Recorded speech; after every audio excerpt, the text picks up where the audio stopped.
QuickBooks Pro Desktop 2021. Tax line mapping, Form 8829, expenses for business use of your home. Let's get into it with Intuit's QuickBooks Pro Desktop 2021. Here we are in our test tax mapping file. We currently have the open windows open. You can open the open windows by going to the view dropdown, selecting the open windows list. We're now going to go to the lists dropdown, take a look at the chart of accounts. The chart of accounts we set up in a prior presentation, just giving QuickBooks what it needs to set up the company file, that being the industry that we are in and the type of entity we have. We're looking here at a sole proprietorship, one that then will be reporting their taxes on a Schedule C. We're concentrating in on those tax line items to see what would happen if we were to export our information directly to tax software, possibly tax software owned by the same company that owns QuickBooks, Intuit. And that would include Lacerte tax software and TurboTax are two things to look into. We will be using Lacerte here. Now, within our chart of accounts, we looked down here at the expense items because those are the ones that are really going to be populated when we export this information to a tax return, because obviously the Schedule C is basically an income statement. Now, I have added some numbers here, and I've also added a few other accounts to put some information in that will then export to the system. I'll provide a backup of it if you want to restore that and follow along with the numbers. Otherwise, you can just basically follow along down here. Before we go forward with importing this into the tax software and seeing what it looks like on the tax software side, I just want to mention some items with the expenses down here that often cause problems with sole proprietorships, and how you might want to change some of the default settings that are set up on the accounts that for the tax coding or mapping. You could make some changes. One, for the automobile expense, there's nothing you can really do about it, a change to fix it, but you want to recognize that you always have issues kind of with the auto expense, oftentimes with a Schedule C. And the other is with if you have a home office, so you're using part of your home for business purposes, then you might have some expenses on your QuickBooks file that basically apply to business and personal because they're part of your home, and you're going to use kind of a breakout method to break those out. So those are the two ones that often cause problems. So the auto expense, note the reason that's a problem is because when you record something in QuickBooks, you record it when you pay it, meaning you're using an actual cost method, a direct cost type of method. But when you go to QuickBooks, when you go to the taxes, Schedule C taxes, you might not use actual costs. You might be using a mileage method, which is quite common. And therefore, you might have two different methods, and that means you're going to have to check out this auto tax line when it imports into the software. If I edit this, right-click and edit this account, I can see that this is mapping the Schedule C car and truck expense, which makes perfect sense because it's going to the auto expense. However, if I'm going to use the mileage method, then I might have an issue with that one when I transfer it over. So you could we just have to note that. You could actually put it somewhere other than car and truck expense and then just use the mileage method, or we'll put an adjustment in there once we export it out.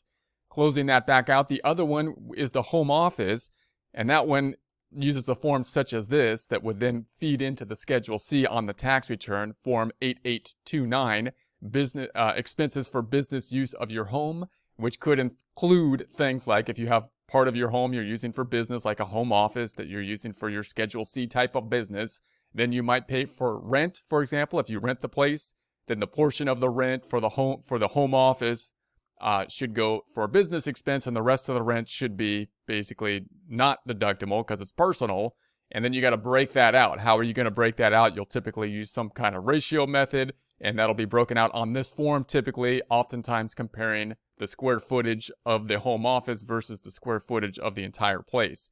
So you're going to have to basically break that out, and you can note this on some of the line items that would be applicable in the QuickBooks system. So what kind of accounts might be applicable to this area? Well, we could have, for example, rent expense. Let's say the rent expense, if the rent expense was on, for example, external property that you're renting solely for business, not the home, then it would go to rent expense, no problem, easy, no problem for recording purposes for taxes, easy. But if it's rent on the home and a portion of it's going for the home office deduction, then you got to change this. So I'm going to right click on this item and edit this account. And down here, notice it was going to basically straight on the Schedule C up here for rent. And I changed it down here to Form 8829 business use of the home. Now I can't see the whole side on here because it's got the 3 dots. So I'm going to put it to this deduction, and then we'll test that out. We'll export this and see, okay, how much is that going to help me when it goes into my data input. So I'm assuming the amount that's going to go into this line item is my total rent that I'm recording in QuickBooks, which will then feed into this Form 8829, which I'll then apply some kind of ratio method to take the portion that will be applicable to the home office only. So the same could be, if I close that out, if you have repairs and maintenance, again, if it's repairs and maintenance on your office specifically, then you can deduct them completely.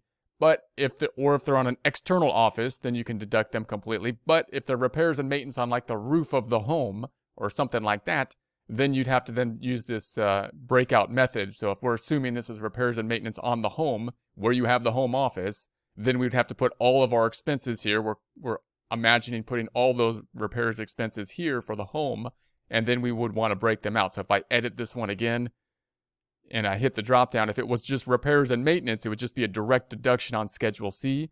If it's repairs on the home, which I then need to apply out to Form 8829 to take the percent that would apply to the home office, then I'm going to apply it down here, and I'm going to assume that so that we can test that out. So I'm going to close this back out.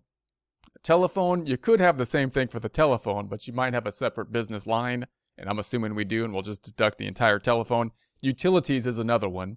You might have the home utilities, and again, have to just pay the general utility bill, apply some of it to the home office. So if I right-click on this and edit this one, then, and I look at my drop-down, you could, if you're paying utilities on an office outside the home, then you just deduct it to utilities on the Schedule C.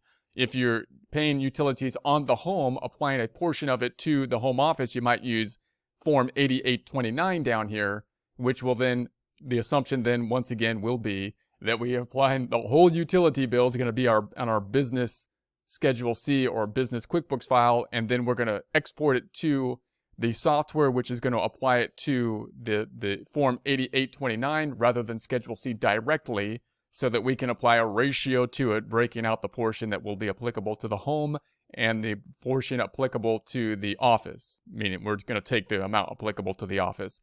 So those are a couple kind of common changes or common problems with the Schedule C type of business. So we'll making those changes, and we'll see how that exports out to Lacerte.